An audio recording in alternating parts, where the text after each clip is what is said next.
And what was interesting is then came the executive order, and the executive order was the biggest load of nonsense and garbage that I've ever seen come from the highest office in the fucking land of the world. Yeah. Right. And that's saying something. I read that executive order 3 times and I couldn't get anything out of it that meant anything in real terms for the crypto space. What's it say? It mentioned, the main things it mentioned was about how America's going to be a global leading player. Yeah. Blah, blah, blah. All this, all that. The only thing that might have meant something was that they defined certain terminology like blockchain. Yeah. Right. Excellent place to start. They talked about central bank CBDCs, central bank digital currencies. Yeah. And how they set out some very minor rules around this. Yeah. And then the only other thing that meant something, but also meant nothing at the same time, was that it said that they were going to set up a couple of working groups about what to do with cryptocurrencies. Now, here's the thing. Think tanks and stuff. Yeah. But you know, whenever I hear the word working group, Yeah. someone else is in control. Yeah. Make no mistake.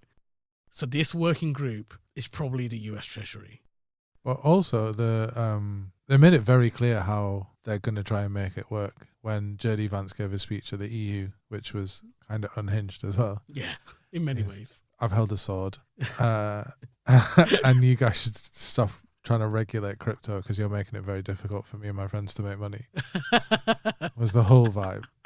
It was like, you guys are ruining crypto by making it regulated, and it's really hard for us to do stuff, so you better stop. Yeah. That was it. And it was just really disappointing because when you saw that, going back to watching the charts in real time, when the executive order came out, which was several days after his inauguration, and you obviously thought, well, I've got to appease the voter base, you know, to make sure that they keep voting for me. Yeah. You could see the executive order was released, and when you watched the charts, you could see there was a big spike, and it went up. But you could see the confusion in the market just by looking at the graphs. So as the time went on, it was just going up and down. It was going green. Then it would tank again. Then it was just going up again. Then it would just tank again. You could see in real time the confusion, people trying to understand it, and then realized that this was the biggest nothing burger of an executive order that they've ever seen. And then eventually, as it is right now,